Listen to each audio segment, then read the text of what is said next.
কেরামের সোহবত, আলেম উলামায়ে কেরামের সোহবত যদি তোমার কাছে শ্রেষ্ঠ হয়, তাহলে তোমাকে আমি রব্বুল আলামিন একটা পুরস্কার দিব। শোনো, লা তাকনাতু মির রাহমাতিল্লাহ, তোমরা আল্লাহর রহমত থেকে নিরাশ হও না। ইন্নাল্লাহা ইয়াগফিরু যুনুবা জামিআ, পাহাড় পরিমাণ গুনাহ নিয়ে যদি আমি আল্লাহর দরবারে আসো, আমি আল্লাহকে আল্লাহ বলে ডাক দাও, আমি আল্লাহকে রহিম রহমান বলে ডাক দাও, আমি আল্লাহর কুদরতি কদমে জোশ মেরে যাই, আমি আল্লাহ তখন আমার ওই নাফরমান বান্দাকে, আমার ওই পাপাচার বান্দাকে আমি আল্লাহ ক্ষমা করে দেই। জোরে বলুন সুবহানাল্লাহ। মুআজ্জিজ মুকাররম, ওই গুনাহগুলো ক্ষমা পেতে হলে হিজাজকে দরবারে আসলাম, হাতিরবন্ধ পাক দরবার শরীফের মধ্যে এখানে আসলে আমাদের কলব পরিবর্তন হবে, কলবের ময়লা পরিষ্কার হবে। আমরা যখন গুনাহ করতে করতে, পাপাচার করতে করতে আমাদের কলবটাকে ময়লা যুক্ত করে ফেলি, তখন আমার আল্লাহকে যদি বলি, আল্লাহ আমি তো অনেক গুনাহ করেছি, আমি অনেক অন্যায় করেছি, আমার এখন এই অপবিত্র আত্মা, কুপবৃত্ত আত্মাকে, আমার এই নফসকে আমি কি করব, আমি কি করব, কোন দিকে নিয়ে যাব? আমার আল্লাহ রাব্বুল আলামিন বলে, তোমার এই নফসকে পরিষ্কার করার জন্য আমি তোমাদেরকে জানিয়ে দেই, তোমাদের এই নফসকে পরিষ্কার করার জন্য, তোমাদের আত্মাকে পরিষ্কার করার জন্য এমন একটা কাজ রয়েছে, আমি আল্লাহ তোমাদেরকে জানিয়ে দেই। আলা বিযিকরিল্লাহি তাতমাইন্নুল কুলুব।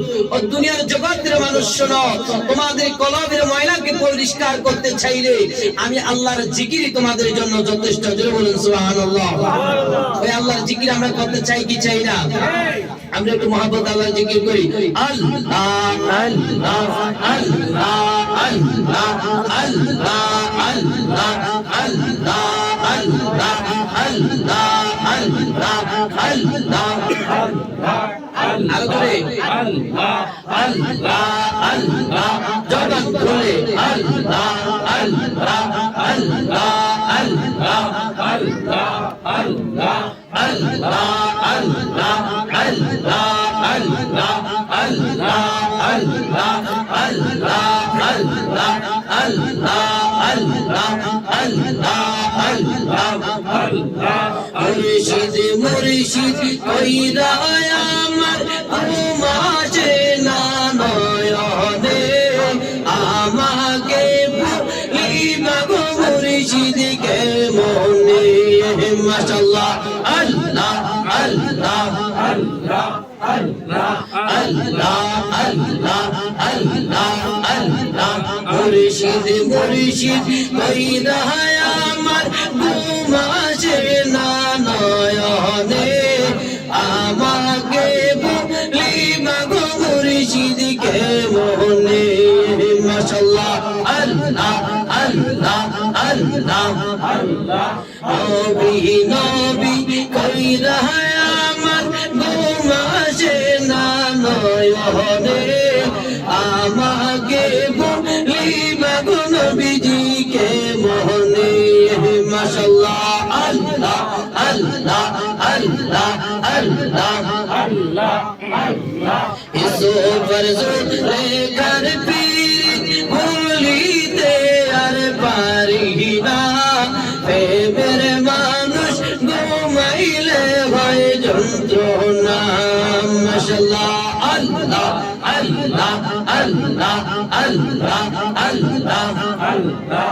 আমি মুর্শিদ নামের দিওয়ানা, আমি মুর্শিদ নামের দিওয়ানা, প্রেমের মানুষ ঘুমাইলে হয় যন্ত্রণা।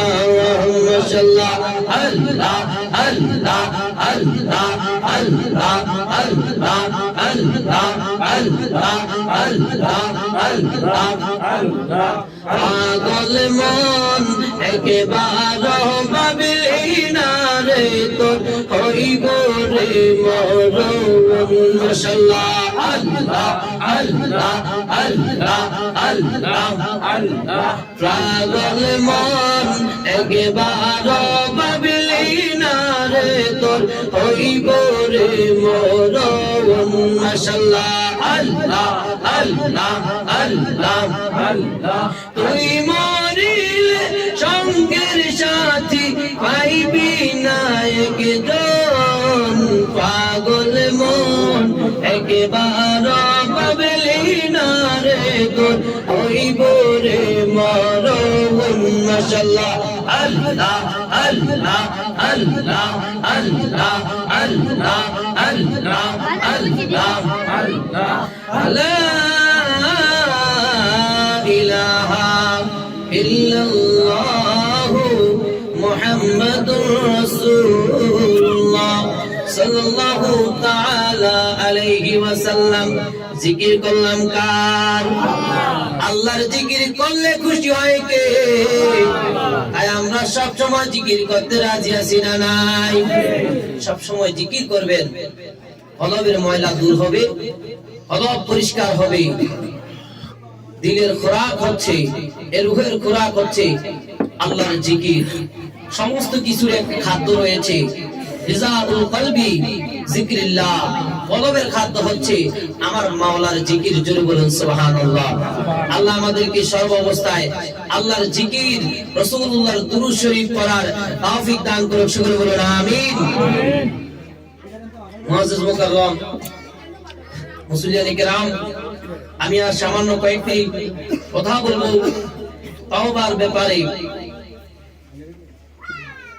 আল্লাহ রাব্বুল আলামিন বলছে, আমার বান্দা যদি পাহাড় পরিমাণ গুনাহ নিয়ে আমার কাছে চায়, আমি রব্বুল আলামিন তার গুনাহকে ক্ষমা করে দিব।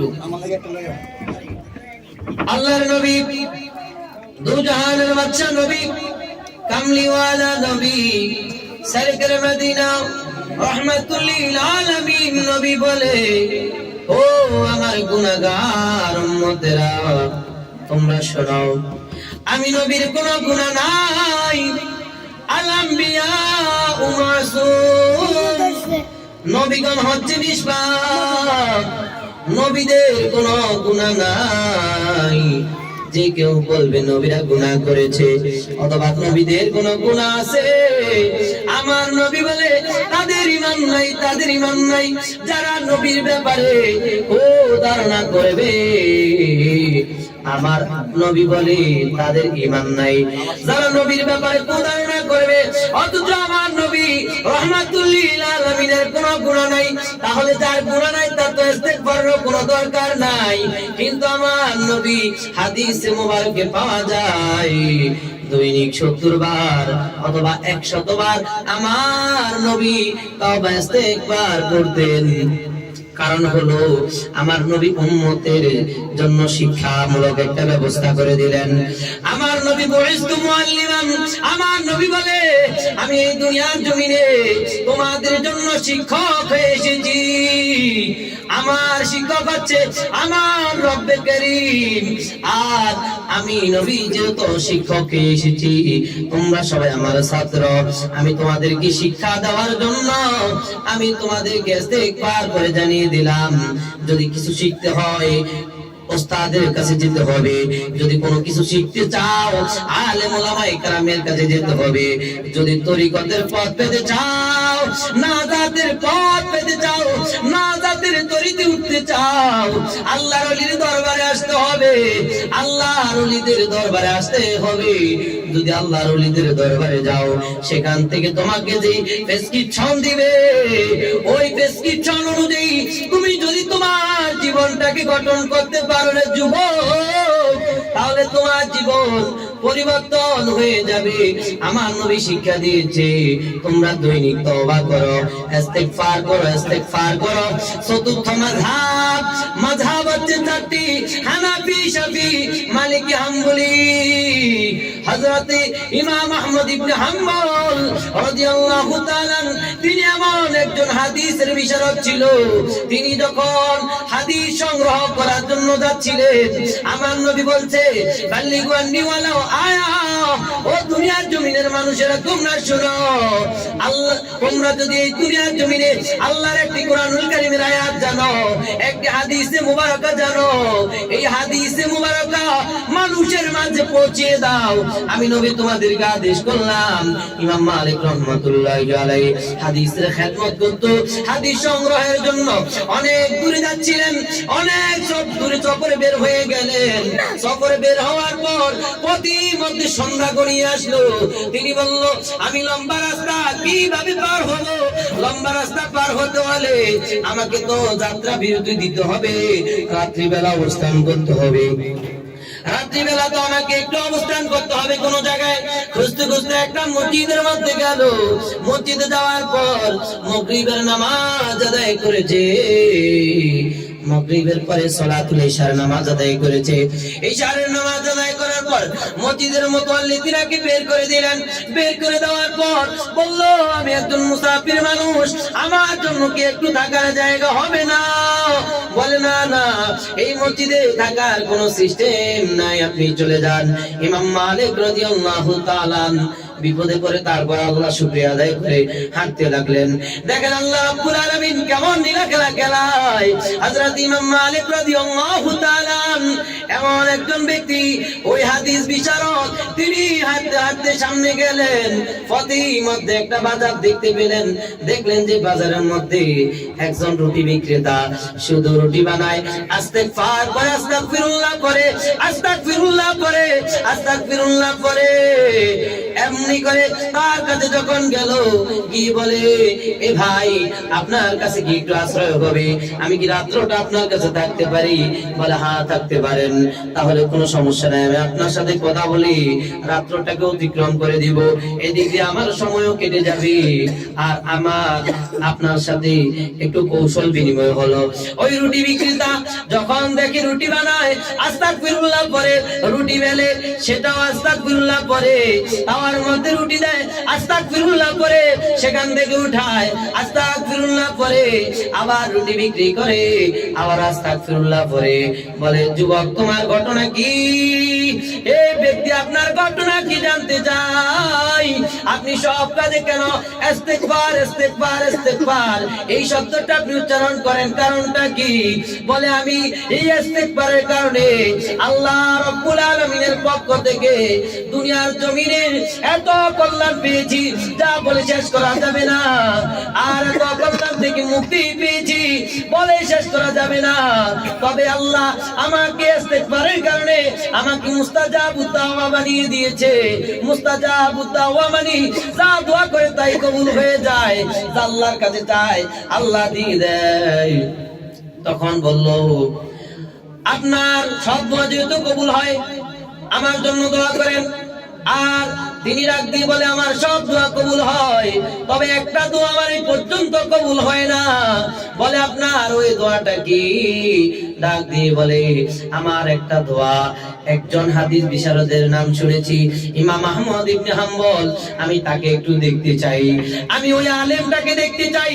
আমি যে একটি হাদিস মুবারক আপনাদের মাঝে তেলাওয়াত করেছি, আমার নবী বলে, কোন আলিমান বললে তোমরা আলেম হয়ে যাও, সম্ভব হলে আলেম হয়ে যাও, আও মুতাআল্লিমান, অথবা আলেমের ছাত্র হয়ে যাও, আও মুহিব্বান, ওইটাও যদি না করো তাহলে আলিম উলামায়ে কেরামকে মহব্বত করো, ভালোবাসো, আও মুত্তাবিয়ান, এটাও যদি না পারো তাহলে আলেম উলামায়ে কেরামের ফলোয়ার হয়ে যাও, আলেম উলামায়ে কেরামকে অনুসরণ করো। আজকে হাতির বন্ধ পাক দরবার শরীফে এসেছেন, জিনাকে অনুসরণ করার জন্য এসেছেন, জিনাকে ফলো করবেন, জিনার ফলোয়ার আপনারা হয়েছেন।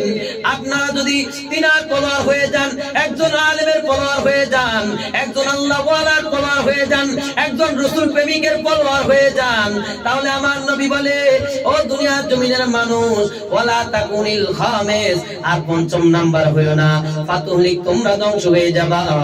অর্থাৎ আল্লাহ ওয়ালার বিরুদ্ধে উচ্চারণ করা যাবে না, হক্কানি রব্বানি মুহাক্কিক আলেমের বিরুদ্ধে উচ্চারণ করা যাবে না। জিনার মধ্যে ইলমে শরীয়তের জ্ঞান, ইলমে তরিকতের জ্ঞান, ইলমে মারিফতের জ্ঞান, ইলমে হাকিকতের জ্ঞান রয়েছে, তাদের বিরোধিতা কখনো করা যাবে না। যদি করেন, আমার নবী বলে ফাতুলিক তোমরা ধ্বংস হয়ে যাবা। এই জন্য আমরা আল্লাহর নবীর এই আদেশকে মান্য করার জন্য আলেম ওলামায়ে কেরামের বিরোধিতা করি না, আলেম ওলামায়ে কেরামের পক্ষ হয়ে আলেম ওলামাকে মহব্বত করে, আল্লাহর আউলিয়া কেরামদেরকে মহব্বত করে, আল্লাহর বন্ধুদেরকে মহব্বত করে, আল্লাহর ওলিকে মহব্বত করে আমরা আজকে হাতের বন্ধ পাক দরবার শরীফে এসেছি, ঠিক না বেঠিক? আল্লাহ আমাদের আজকে আশাকে হাজিরা দাওয়াতকে কবুল করুক, সকলে বলুন আমিন। আমরা যাতে জান্নাতের মধ্যে এই আল্লাহর ওলির নেগায়ে করমের মাধ্যমে, রাসূলুল্লাহর মহব্বতের মাধ্যমে আল্লাহর রাযামন্দি হাসিল করে জান্নাতের মধ্যে যাতে এইভাবে সকলে একসাথে বসতে পারি, জোরে বলেন আমিন। মুআজ্জিজ মুকাররম, ওই রুটি বিক্রেতাকে জিজ্ঞেস করলো আপনার কোন আমলটা কবুল হয় না? বলে আমার সব আমল কবুল করেছে আল্লাহ, সব দোয়া কবুল করেছে, আমাকে মুস্তাজাবু দাওয়া বানিয়েছে, তবে আমার একটা প্রার্থনা আল্লাহ এখনো কবুল করে না। ওই আলেমকে আমি দেখবো, ওই হাদিস বিশারদকে দেখবো যিনি ইলমে হাদিসে নববীর খেদমত করে যাচ্ছেন, এত কষ্ট এত সাধনা করে যাচ্ছেন।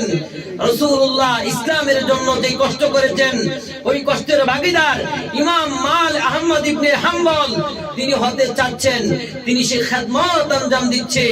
ওই পরিশ্রম করা ব্যক্তিটাকে, ওই হাদিসে নববীর ইলমে দ্বীনের খেদমত করনেওয়ালা ব্যক্তিটাকে আমি দেখতে চাই, ওই ব্যক্তিকে আমি দেখতে চাই। আল্লাহ আমার এই দোয়াটা কবুল করে না। তখন ইমাম মালিক রাহমাতুল্লাহি আলাইহি বলে, ও রুটি বিক্রেতা তুমি শুনো, আমার আল্লাহ তোমাকে নিরাশ করে না, আমার আল্লাহ তোমাকে নিরাশ করে না।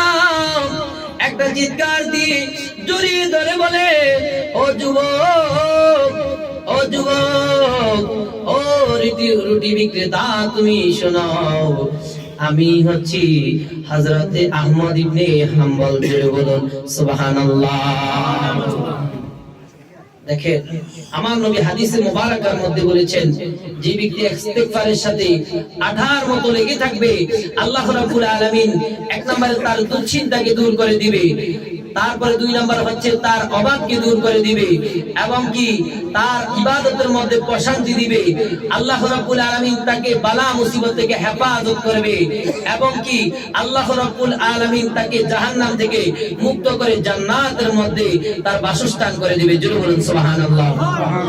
শুধু তাই নয়, আমরা যে মাযহাবের অনুসারী, হানাফি মাযহাব, ফিকহ হানাফির প্রণেতা ইমাম আযম রাদিয়াল্লাহু তাআলা দিনের বেলায় হাদিসে নববী দরস দিত, ইলমে শরীয়ত, ইলমে তরিকত, ইলমে মারিফত, তাসাউফের জ্ঞান শিক্ষা দিত। ছাত্রদেরকে যখন জ্ঞান শিক্ষা দেয়, ছাত্ররা বলে আজকে আমাদের উস্তাদকে আজকে একটু পরীক্ষা করব। কিভাবে পরীক্ষা করব? আমাদের উস্তাদ তো সারাদিন আমাদেরকে পড়ায়, রাতের বেলা তিনি কোন আমল করে আমরা একটু দেখব। ছাত্ররা পিছন পিছন হেঁটে ইমামে আযমের পিছন পিছন হেঁটে যখন ইমামে আযম রাদিয়াল্লাহু তাআলা পিছে পিছে যাচ্ছে, দেখতেছেন এশারের নামাজের পরে তিনি আল্লাহর ঘর মসজিদের মধ্যে বসে, আল্লাহর ঘর মসজিদের মধ্যে বসে ওই আল্লাহর ওলি হযরতে ইমামে আযম রাদিয়াল্লাহু তাআলা তিনি ইমামে আযম রাদিয়াল্লাহু তাআলা তিনি ওই মসজিদের মধ্যে দাঁড়িয়ে দাঁড়িয়ে তার দাড়িগুলো হাতে হাতে বলতেছে, ও মাবুদ মাওলা গো, হাসরের ময়দানে অথবা আল্লাহ তুমি যখন বিচার কার্য পরিচালনা করবা, ওই বিচার কার্য পরিচালনা করার সময় আল্লাহ তুমি যদি আমি জালেম আবু হানিফাকে জান্নাতের অধিবাসী বানিয়ে দাও, আমাকে যদি জান্নাতি করে দাও, তাহলে আমি মানুষের কাছে কিভাবে মুখ দেখাইব? মানুষ বলবে আল্লাহ জালিম আবু হানিফা যদি জান্নাত পেতে পারে, তাহলে আমরা কেন জান্নাত পাবো না? এমনি করে তিনি চোখের পানি ছেড়ে ছেড়ে আল্লাহর কাছে প্রার্থনা করে, অথচ তিনারা হচ্ছেন আল্লাহ রাব্বুল আলামিনের কাছে মকবুলিয়ত বান্দা। তিনাদের আমলে কোনো ত্রুটি নাই, তিনাদের খেদমতে কোনো ত্রুটি ত্রুটি নাই, তিনাদের কোনো কিছুর মধ্যে ত্রুটি নাই। তিনারা যদি এমনি ভাবে ইস্তেগফার করে আল্লাহর ভয়ে তারা কান্না করতে পারে, তাহলে আমরা কি এর চাইতে কম করা উচিত না বেশি করা উচিত? জোরে বলেন। আরো বেশি করা উচিত। আল্লাহ আমাদেরকে ইস্তিগফার করার তৌফিক দান করুন। সকলে বলুন আমিন। মুআজ্জাজ মুকাররম মুসলিমিন ইকরাম, আমার সময় আর অল্প কয়েক মিনিট আছে, তো এই একই বিষয়ের উপর আরো দুই একটি কথা বলে আমি শেষ করে দিব। মুআজ্জাজ মুকাররম মুসলিমিন ইকরাম, এই ইস্তিগফার করলে আমার আপনার কি উপকার হবে? এই ইস্তিগফার করার কারণে অথবা আল্লাহর ওলির এই দরবারে আসার কারণে আমার আপনার কি উপকার হবে? আমরা যে আলেম ওলামায়ে কেরামের কাছে দোয়া চাই, হক্কানি রব্বানি মুহাক্কিক আলেম ওলামায়ে কেরাম আল্লাহর ওলি আমাদের পীর ও মুর্শিদের কাছে আমরা যখন দোয়া চাই, একদল বলে এগুলা বিদআত, এগুলা শিরক, দোয়া করা যাবে না। আমার আল্লাহ তো বলছে উদুনি আস্তাজিব লাকুম। ও দুনিয়ার জমিনের মানুষেরা তোমরা শোনো, তোমরা আমার কাছে চাও, আমি আল্লাহ তোমাদেরকে দিব।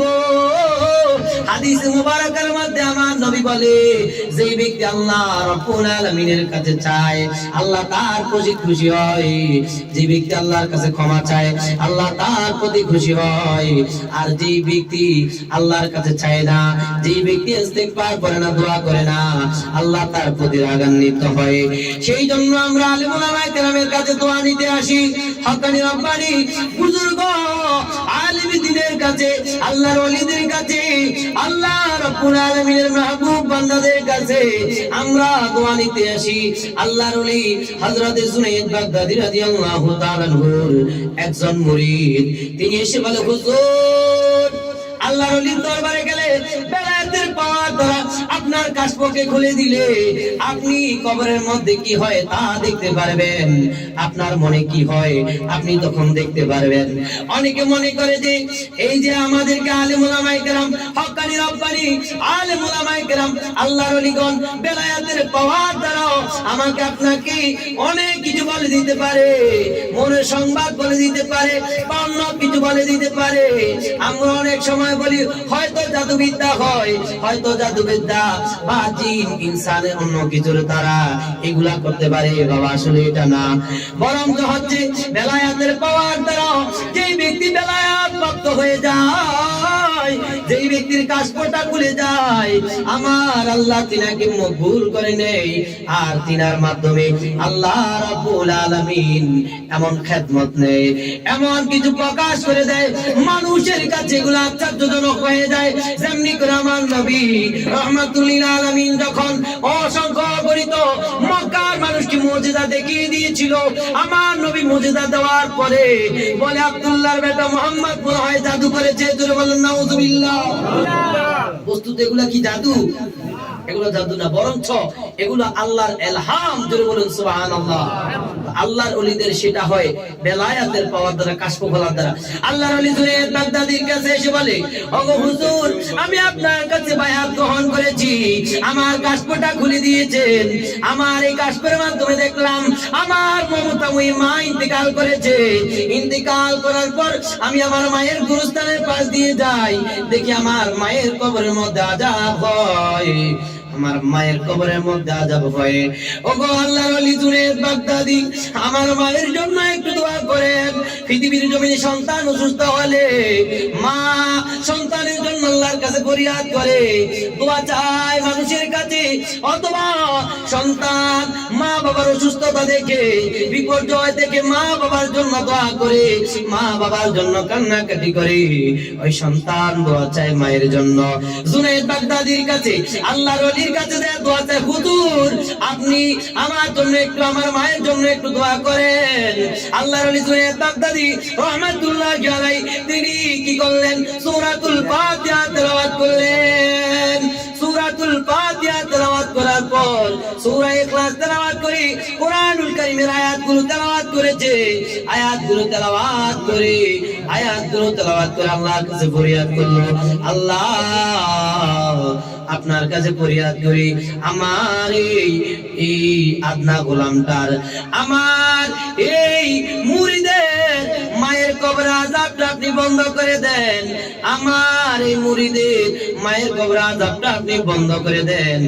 আমার আল্লাহ রাব্বুল আলামিন ওই আল্লাহর ওলির চাহনির কারণে আল্লাহ ওলি যে চেয়েছে, আমার আল্লাহ হাদিসে কুদসির মধ্যে বলে, আমার আল্লাহর ওলিরা যখন কোনো কিছু আমার কাছে চায়, যারা আমার রেজামন্দি হাসিল করেছে, যারা আমার রেজামন্দি হাসিল করেছে, আমি আল্লাহর কাছে তারা যখন কোনো কিছু চায়, আমি আল্লাহ তাদেরকে সেটা দিয়ে দেই। কারণ কি, আমি আল্লাহ তাদেরকে ফিরিয়ে দিতে লজ্জাবোধ করি। জোরে বলুন সুবহানাল্লাহ। এই কারণেই আমরা আল্লাহর ওলির দরবারের দিকে মুহতাজ হই এবং তিনাদের কাছে চাই একটু প্রার্থনা করার জন্য। তখন আল্লাহর ওলি জুনায়েদ বাগদাদি বলল, যাও হে মুরিদ, তোমার মায়ের গোরস্থানের পাশে দিয়ে আবার যাও। তখন তিনি আবার মায়ের গোরস্থানের পাশে দিয়ে আবার গিয়ে দেখলো তার মায়ের কবরটা হচ্ছে ফুল সজ্জায় সজ্জিত। জোরে বলুন সুবহানাল্লাহ। জান্নাতের বাগিচা হয়ে গিয়েছে। সেই জন্য আমরা আল্লাহর ওলির দরবারে আসবো দোয়া নেওয়ার জন্য। শুধু তাই নয়, একটা হাদিসে মুবারাকা বলে আমি শেষ করে দিব। আমার নবী বলে, মিন উম্মাতুন মারহুমাতুন তাদখুলু কুবুরহা বিযুনুবিহা ওয়া তাখরুজু লা যামবা লাহা। জোরে বলুন সুবহানাল্লাহ। ওয়া যালিকা লিইস্তিগফারিল মুমিনিনা লা যামবা লাহা। আমার নবী সরকারে মদিনা হাদিসে নববীর মধ্যে ইরশাদ করে, আমার নবী রাহমাতুল লিল আলামিন জানিয়ে দেয়, তোমরা শুনো, একজন মানুষ যখন অন্ধকার কবরে ঢুকে, তাদখুলু কুবুরহা বিজুনুবিহা, অসংখ্য অগণিত পাহাড় সমপরিমাণ গুনাহ নিয়ে কবরের মধ্যে যায়, কিন্তু কবর থেকে উঠে, কবর থেকে নিষ্পাপ বেগুনাহ মাসুম হয়ে সে আল্লাহর জান্নাতের মধ্যে চলে যায়। জোরে বলুন সুবহানাল্লাহ। কারণটা কি? ওয়াযালিকা লিইস্তিগফারিল মুমিনিনা লা যামবা লাহা। আমার নবী সরকারে মদিনা হাদিসে মুবারাকার মধ্যে বলে, ওই যে আল্লাহর ওলিদের কাছে গিয়েছো, মুমিন বান্দাদের কাছে গিয়েছো, মাহফিলে গিয়েছো, হক্কানি রব্বানি মুহাক্কিক আলেমের দরবারে গিয়েছো, আউলিয়া কিরামের দরবারে গিয়েছো, সেখানে গিয়ে সবাই মিলে যখন দোয়া করেছো, মুমিন বান্দারা যখন একজন মানুষের জন্য দোয়া করলো, আল্লাহ রাব্বুল আলামিন ওই সময়ে ওই মানুষের যার জন্য দোয়া করে তার কবর আযাবটাকে আল্লাহ বন্ধ করে দেয়। জোরে বলুন সুবহানাল্লাহ। আল্লাহ রাব্বুল আলামিন আজকের আলোচনা থেকে আমাদেরকে আমল করার, আলেম ওলামায়ে কেরামের মহব্বত, আউলিয়া কেরামের সোহবত, রাসূলুল্লাহর মহব্বত, ভালোবাসা, আল্লাহ রাব্বুল আলামিনের ইবাদত বন্দেগী, ইস্তিগফার করে যাতে আমাদের জীবনকে রওনক করে আল্লাহ রাব্বুল আলামিনের এই দুনিয়ার জমিন থেকে অন্ধকার কবরে যেতে পারি, আল্লাহ সেই তৌফিক আমাদেরকে দান করুন। সকলে বলুন আমিন। আর জোরে বলুন আমিন। হাসরের ময়দানে যাতে আল্লাহর ওলির নিগাহে করমের মাধ্যমে রাসূলুল্লাহর ফুয়ুজাতে হাসরের ময়দানেও যাতে আমরা আজকের এই মজলিসের মতো একসাথে থাকতে পারি, আল্লাহ আমাদেরকে কবুল করুন। সকলে বলুন আমিন। ওয়া আখির দাওয়ানা আলহামদুলিল্লাহি রাব্বিল আলামিন। আসসালামু আলাইকুম ওয়া রাহমাতুল্লাহি ওয়া বারাকাতুহু।